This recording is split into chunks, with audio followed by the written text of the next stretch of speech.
Hey Maria, it's back with another video. I think it's like, I don't know, a little after 1 o'clock. So today, I got up and I was waiting for the electrician to get here so I can go out and get my groceries and do my errands, but, he never showed up. And I kind of figured he wouldn't because it's a Sunday, and I know electricians, they charge by the hour, and they're quite costly. And I did tell the landlord that yesterday, so I guess I can't be too disappointed. However, I do need to get my outlets working because, it gets kind of hot in here. Right now, I have my air conditioner, set in this space right here, if you can see it. It's in my kitchen area, and it's blowing enough air out in the living room, but I have no air going on in my bedroom, so it's a little uncomfortable at night, and hopefully, I don't know how hot it's going to get today. It's like 94 degrees right now. And once it hits 100 degrees, I can't use my main air conditioner, so I have to wait till the evening after it drops to 100 degrees. So, I guess I have to improvise again. Anyway, so yeah, that was my day. I woke up this morning and I was hoping to get my errands done.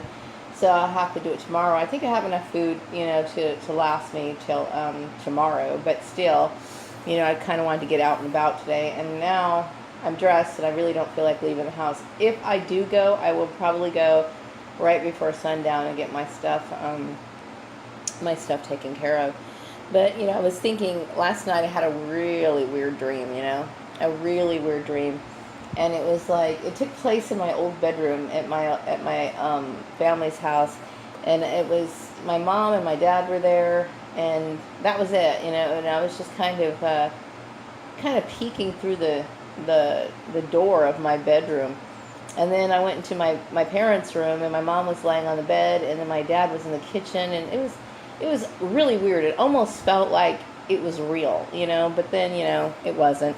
So anyway, but yeah, sometimes I have dreams like that, and they seem so real at the time, but they're really not. I guess a lot of people have those dreams. I'm not making much of it.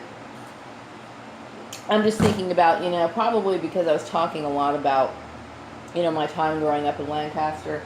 So therefore, you kind of conjured that thought in my head, But I was also thinking, how, I'm suspecting a lot of the TIs right now are probably victims of their childhood playmates or whatever, because a lot of that goes on. A lot of that stuff, what do you call it? People see your page and they're kind of curious about you, so they kind of inquire about you, and then somehow or another it ends up like this. So I'm thinking that this is a big issue. Obviously it's a big issue, and I've mentioned it before, but I really would like somehow or another to, make some changes as far as, employers taking this very seriously. And, they should anyway, but I'm hoping, that I'm not the only person who is going to tell their story. I'm not the only person, who's able to,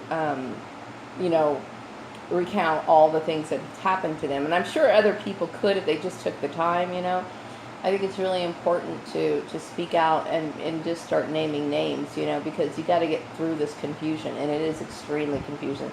I'm extremely intuitive. I'm usually, if something hurts me or something like that, I'm right on it. But there were so many different things involved in this that it took me a long time to chisel it all down. And so, now I'm just kind of trying to deal with anxiety issues. Even though I understand the situation, it doesn't, I'm still dealing with a lot of anxiety. So, right now, because the outlet to my computer is not working, and I have no strength right now to start rearranging things, and hopefully, things will be taken care of. I need to look for work.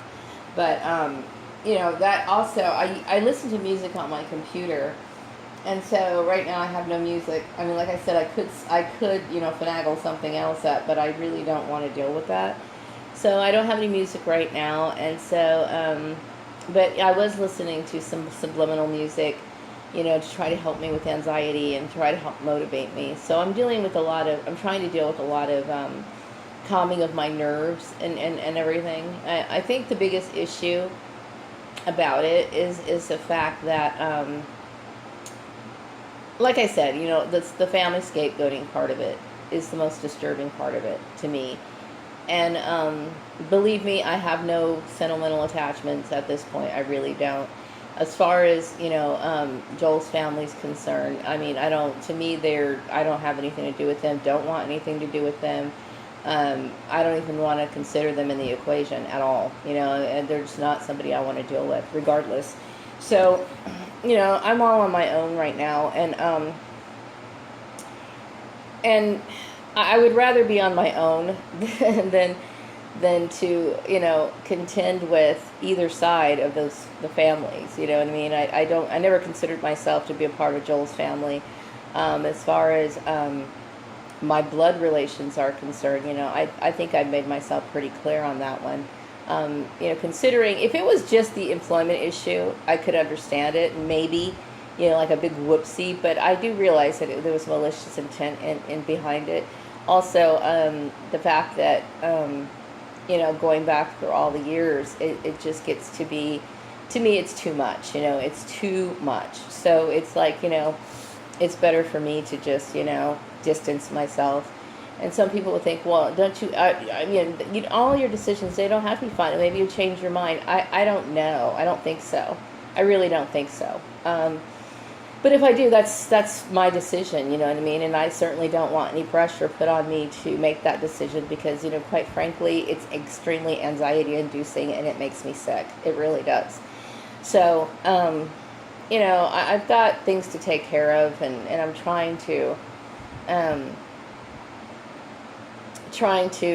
find, peace of mind, because I will tell you that this situation has created a lot of mental disturbance for me. Not really knowing what was going on, and then, you're dealing with people on Facebook who were part of this, and yet nobody says anything, you know what I mean? It's like, okay, well, I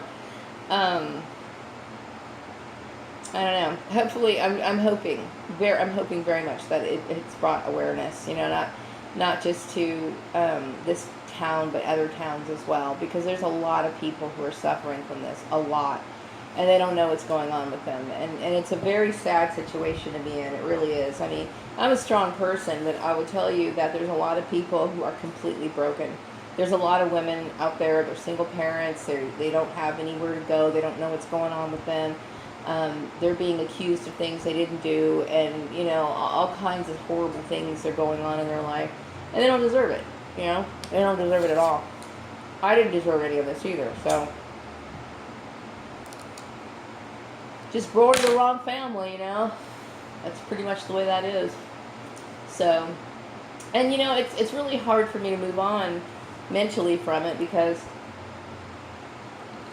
that's all that's been on my mind for the long time. I'm like, what the hell's going on with my employment? What's going on? Why am I going here? Why am I going there?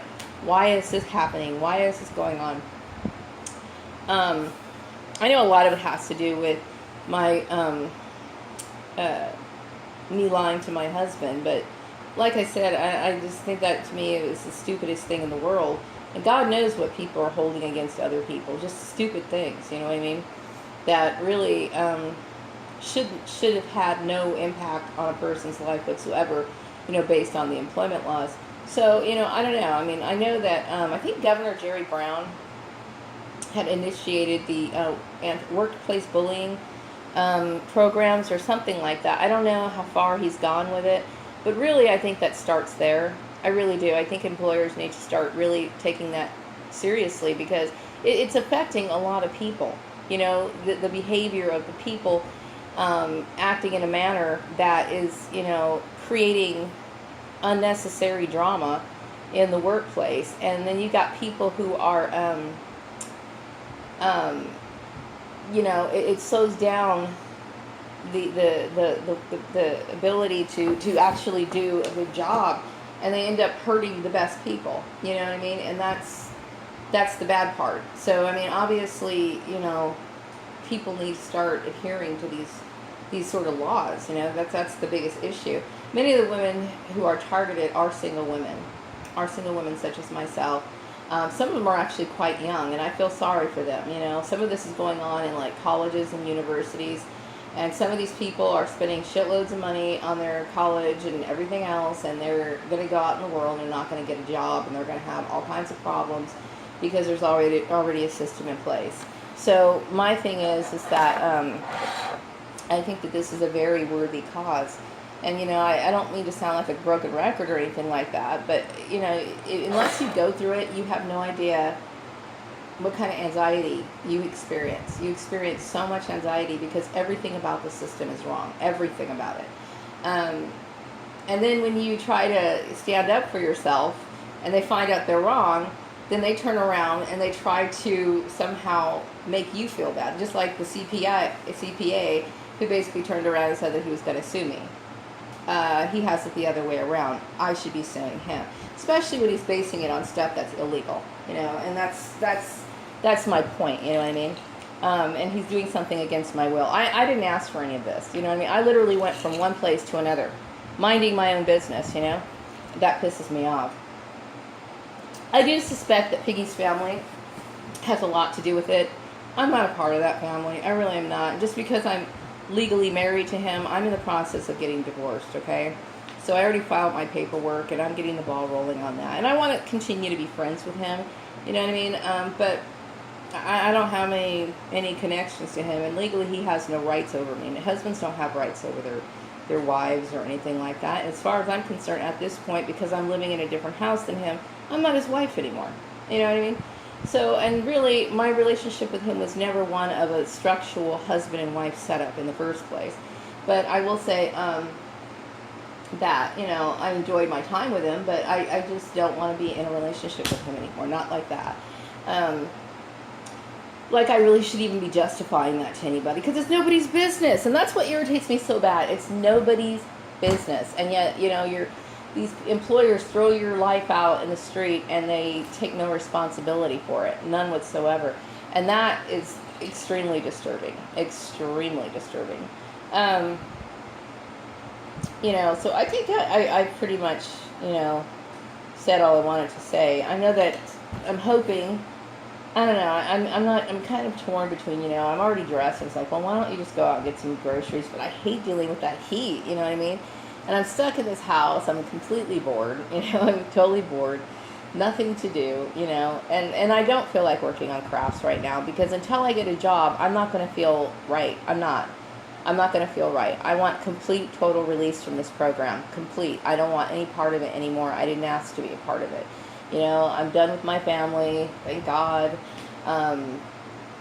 Polly and Esther and all these other people, Callie, all these people, I don't want anything to do with these people. So, I mean, I'm not, you know, subjected to their emotional whims or their standards or whatever, because God knows I wouldn't want to live into any of that stuff. It's just not something I want to do. I don't want to be a part of that. So, I don't want to be a part of anybody's agenda. This woman lives on her own and she does her own thing, you know what I mean? I'm a respectable person.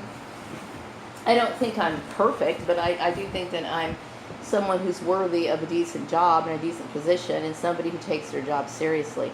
And, you know, I don't think I should be held accountable for all eternity for something that I did when I was younger. You know, like marrying him and lying to him.